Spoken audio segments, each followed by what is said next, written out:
Welcome back to another edition of That Fuzz and Rock Show interviews. If you guys dig what you see, make sure you click like on the video. Follow us over on Facebook at facebook.com/That Fuzz and Rock Show. Over on the YouTube side, it's youtube.com/That Fuzz and Rock Show. Subscribe. Make sure you click the notification bell. Let you know when we go on the air every time we go live. And definitely share with your friends. Now, check out this next interview. Guys, we got another killer one for you guys today. Another amazing interview with my man Zach here from the band Abrams. Bring him in. Zach, how you doing today, man? What's up, Fuzz? I'm doing good. How are you, man? I'm okay. If technology would treat me a little better, I'd be fine. But Yeah. we'll get through that. You know what I mean? Oh, yeah. Listen, man, I appreciate you taking the time to hang out with us today.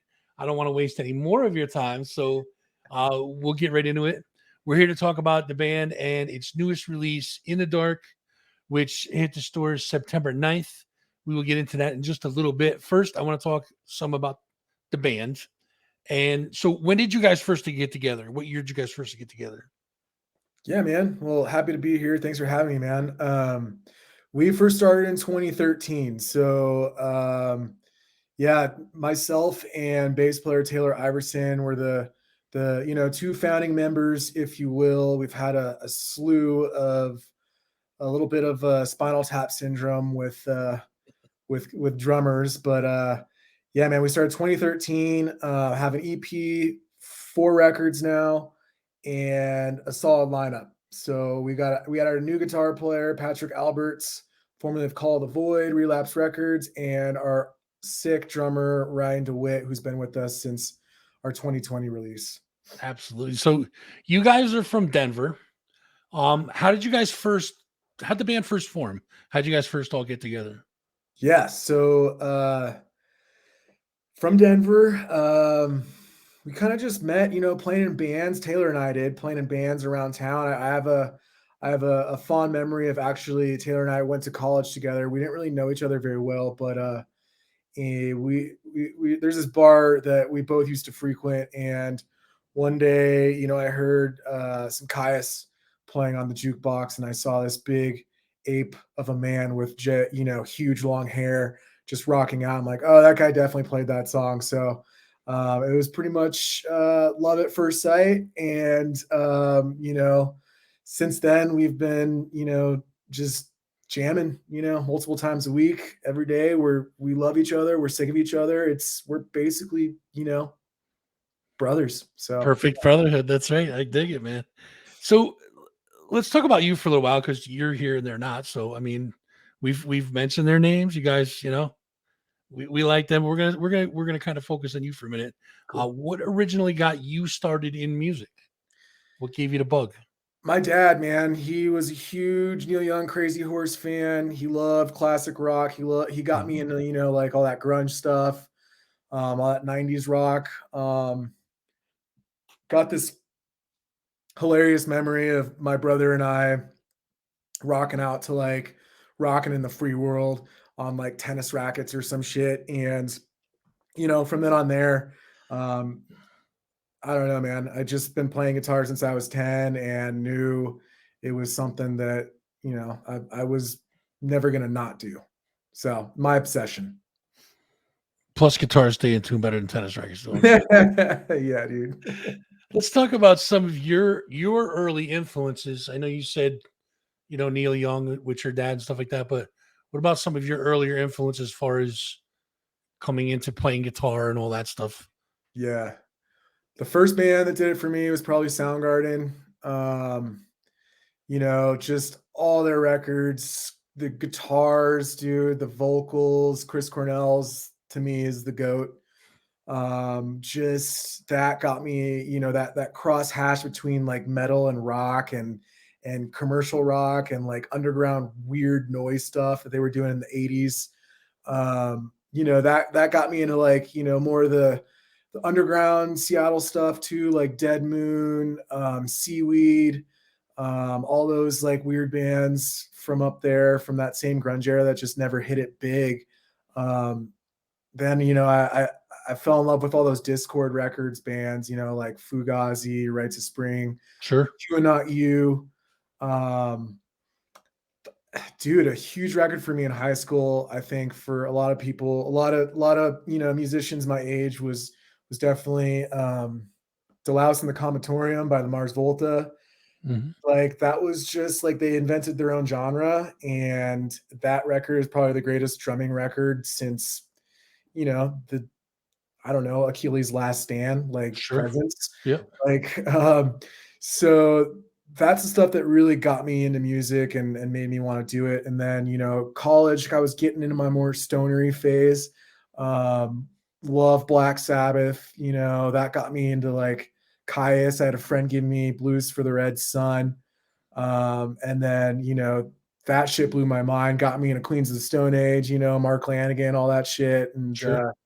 from then on there, I found Taylor who was listening to the same stuff as me, and I thought I was, on this planet alone, listening to this music, just talking to Right. dudes on Reddit who actually listen to this music. But yeah, I found some guys who like the same music, and here we are.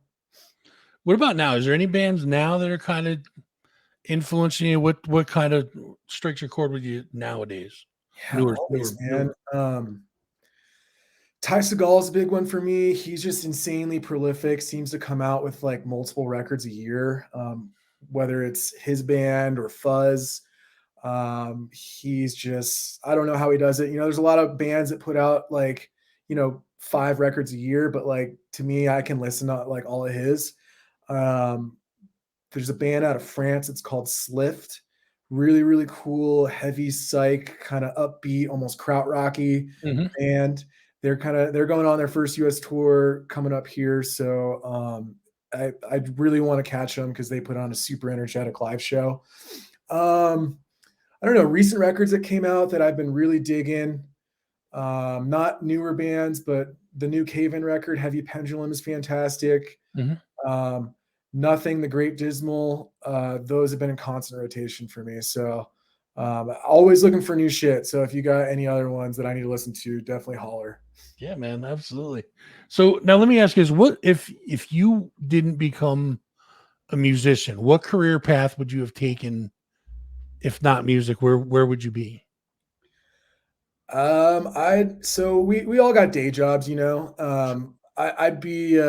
I'd just be bored out of my mind just being a professional email responder, without music, and I'd say I have 2 full-time jobs, one's my day job and then, the band's definitely my second, Sure. full-time job where it's, without that, that's what gets me out of bed in the morning, man. Because it's expensive to be in a band, and you got to fund it somehow. So, but without it, I'd just be some boring, I'd be bored out of my mind. I don't want to, talk shit on people who aren't in bands and stuff. Right, right, right. No, I get you. But I'd just be, just put on my glasses and try and, just a lot of typing. Yeah. You'd be you'd be writing songs like "Adulting Sucks" and "There's a line at Starbucks," right? I still write them, dude. There you go. There you go. So let's talk about your early music releases. Going back to 2014, the first one for you guys was the February, was an EP, Yep. and then your debut album was in 15 with Lust, Love, Loss. Morning hit us in 2017. We had Modern Ways after that in May of 2020. Weight of the World was a single that came out in 2021. And In the Dark, of course, just came out September 9th. It is out now. You guys make sure you go check your streaming platforms and pick that up. Plug. Yeah. Yeah, So man. from 2014 to today, how has the band's sound changed, if any? We're like 2 different bands, which I think is cool because like if you're, doing the same thing every record, that gets a little old. But we've definitely matured. And like if you listen to our records in chronological order, um, you can just hear a cool progression. We started, as this, really kind of heavy noise rock, punk sludge, like weird time signature kind of stuff. And then each record we kind of gradually got a little bit, more comfortable singing, writing hooks and melodies and You can hear, especially with in the last two records, Modern Ways and In the Dark, those two, you can really hear like where we've headed now, where we've really focused, excuse me, on hooks, melodies, and just song structure too, because we didn't, not just, I love those first records. I wouldn't change them for the world. It's like a stamp in time, which I just love. You just, full of memories, good and bad. But Sure. we didn't really know what we were doing on the vocal department, so we were just screaming, and we got a lot more comfortable within the last couple of years, and I think the vocal department has definitely beefed up. So that's where we're at now. Yeah. So this new one they have out, In the Dark, the newest one they have out now, I noticed that as I go through it, I'm kind of looking for influences, see who it kind of sounds like, and I do get, of course, I get that like that kind of northwestern sound to it. I was getting Soundgarden, little Alice in Chainsy kind of like stuff, which is great. But every song on this album, and I did listen from start to finish on it. Every one of these songs has a hook or a groove to it, and you don't see that all the time in albums. It seems like every song that you guys have has that like has a groove to it or has like a hook, which is great. And I think you guys did a really good job on that the Thanks. album. So another question I had, and I'm sure you guys get this probably every interview you do. Where did you guys get the name Abrams from? Where did that come from? Dude, it really, we do get it a lot. It to us, we don't really like naming stuff. Like we go back and forth trying to name a record. Mhm. Like we just fight over it. But this one we kind of agreed on. It wasn't taken was probably the biggest reason that we told it. But it came All right. from like, yeah, the tank, dude. Like we sound like a fucking tank. But you wall of sound kind of stuff. And then there's like, I don't know, Abram was like a cool, like biblical name. And they're like, it wasn't taken. Let's just put a stamp on it and move on. I think we're gonna go with the band is like an Abrams tank, and we're fucking unstoppable. Yeah, dude. That's There I'm we gonna go. I'm gonna put the spin on it for you guys. Yeah, for So sure. helping you out a little bit, any way I can help, I'm here We for need you. all the help we can get. Let's talk about it, dude. I don't think so, man. I think this album stands on its own, dude. Let's talk about it. The new album In the Dark. Is there a first single from the album? I think there's two, right? Two singles. Yeah. The first one was Like Hell. Second one was In the Clouds. Um, yeah. And that first one, is kind of a more heavy one that we were like, all right, we finished recording it. That one was a no-brainer for the first track. Yeah, let's talk about that. Tell us a little bit about Like Hell. Like, Yeah. what's behind that? Well, musically, I got like obsessed with buying, I'm a gear whore, so I bought this, HM2 clone that is, I don't know if you're not a guitar player, it's basically bands like Trap Them. I think Entombed was the first band to make them popular, but Mhm. it's just like almost like a chainsaw. It's that really gritty. Black Breath's another fantastic metal band that uses it, but I bought it and like, I don't write like death metal or anything like that. And like me putting my kind of like groovy spin on it, I was just having a blast with it. Came up with the song pretty quickly. The pedal pretty much wrote itself, which is cool to say. But yeah, to me, that song is like if Queens of the Stone Age was playing on like Trap Them's gear or rig. Mhm. It has that, that grit, but it's also that sexy, kind of sassy Queens of the Stone Age kind of vibe. Hell So yeah, man. yeah, and Taylor's vocals. Taylor has these insane vocals on it that he just crushed. So it was a fun one. So let's go to the second single, In the Clouds. Yeah. Tell us a little bit about that one. Yeah, dude, we barely even brought that in for recording because we had too many demos. We had to whittle it down to like 10 or 11, and majority ruled to bring it in. Thank God, because it turned out to be one of my favorites. Our producer Dave Otero just made that song sound so huge. I don't know. It's got this cool like heavy metal kind of like almost Macedon-y kind of vibe, but also has this like psychedelic kind of chilled out break in the middle. But it's a very to the point song. It's like right at 3 minutes.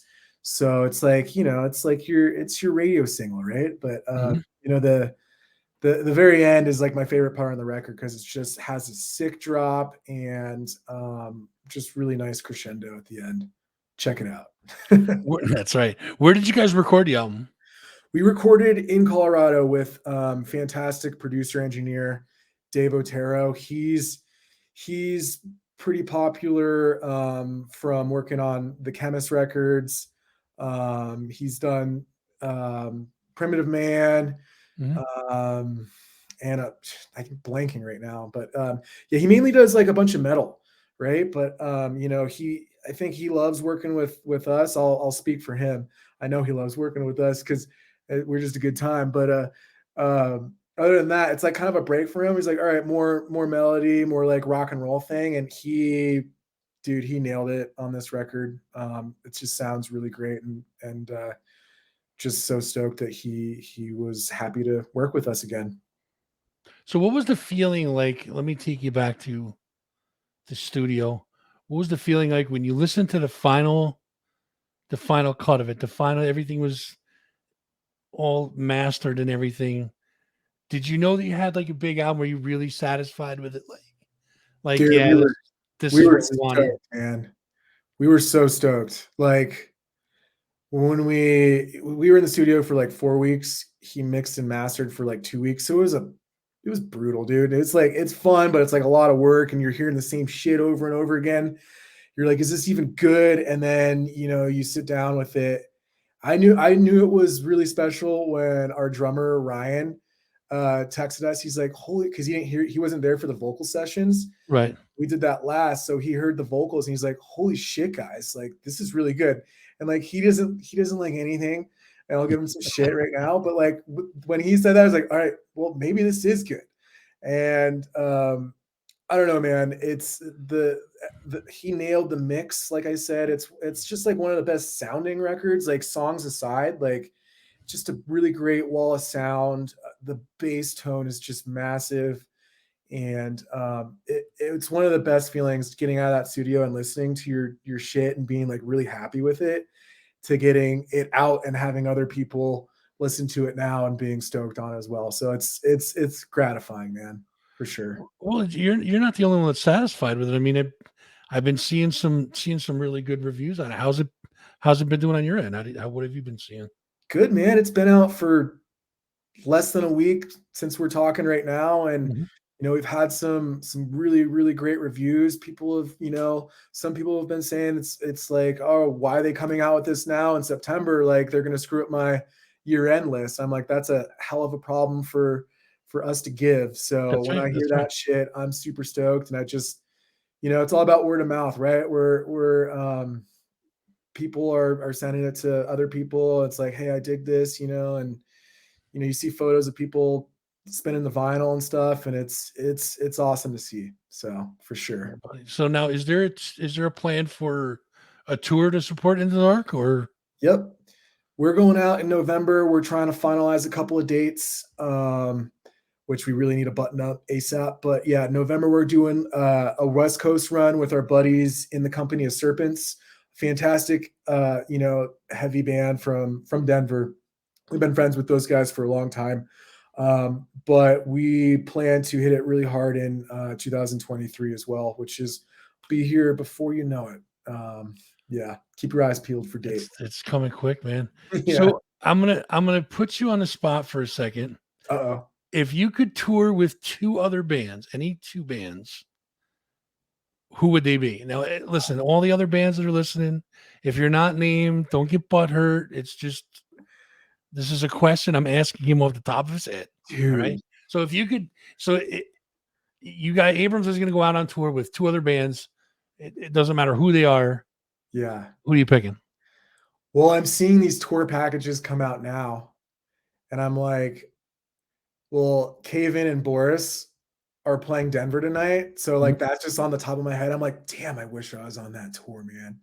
I don't know. I love both those bands. and like I don't know, I feel like our music would fit really well, um, you know, with that crowd. But dude, like I'd love to do a run with like fucking Mastodon. I mean, yeah, I want to play arenas. Holy shit. We're playing veterans halls, dude. Like, you So know, essentially, you want to lose your hearing, is what you're saying.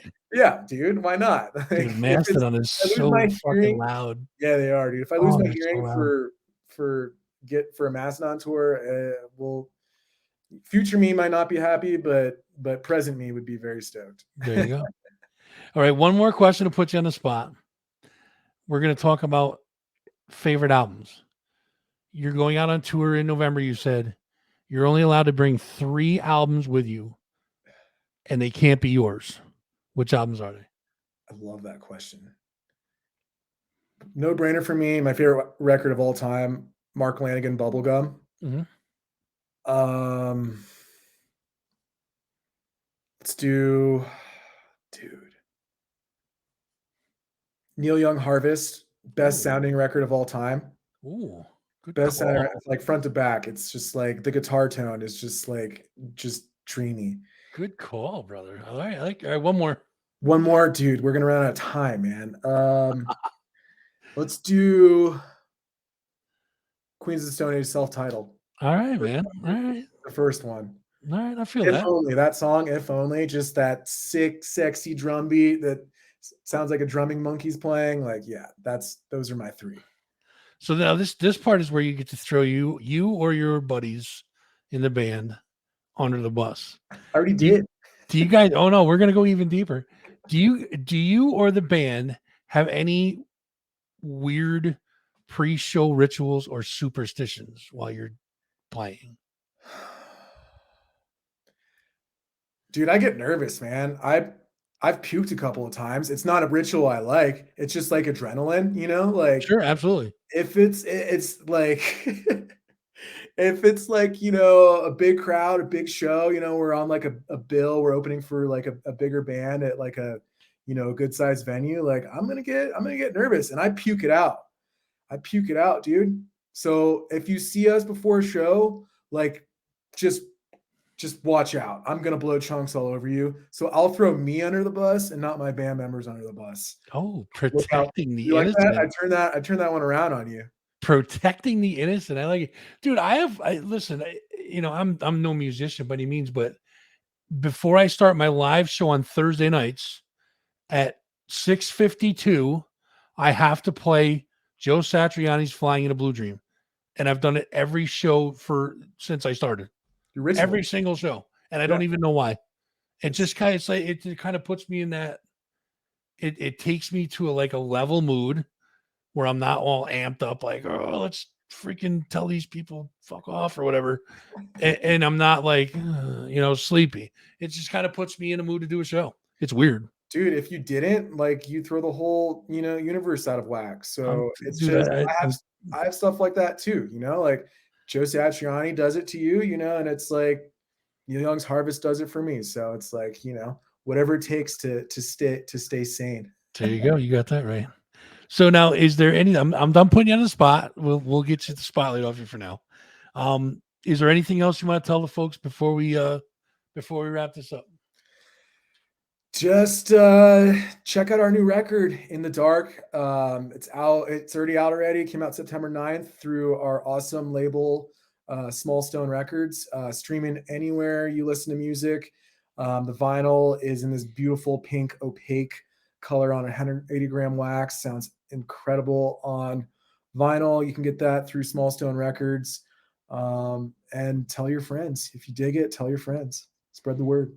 That's right. You can and must go get the newest release from Abrams. It's called In the Dark. It's available now. Check your preferred platform for streaming availability, or you can go check out more information. Facebook.com, Abrams Rock. Instagram is at Abrams the Band and abramsrock.bandcamp.com for Yep. the Bandcamp. You can also check out www.smallstone.com. Their Facebook and Insta is at Smallstone Records. Twitter is SS Recordings. Zach, dude, it has been my pleasure to speak with you. I appreciate you taking your time. Good luck with the tour. You don't need luck with the album because, like I said, dude, it stands on its own. You guys did a hell of a job with that. And listen, when this album goes gold, I'm not saying if, when it goes gold, I have wall space right here that's available. Just remember the small guy that whose recording screwed up, and you were gracious enough to hang Dude, out with maybe him for an extra. if it goes punk rock gold, we'll get one up there too, which I think is like 500 copies. So, Dude, but listen, man. Either way, I wish you the best of luck with it. And I mean, dude, it stands on its own. It's a great album. You guys are great guys. And hey, come back sometime and hang out with us again, man. I'd love to talk to you some more.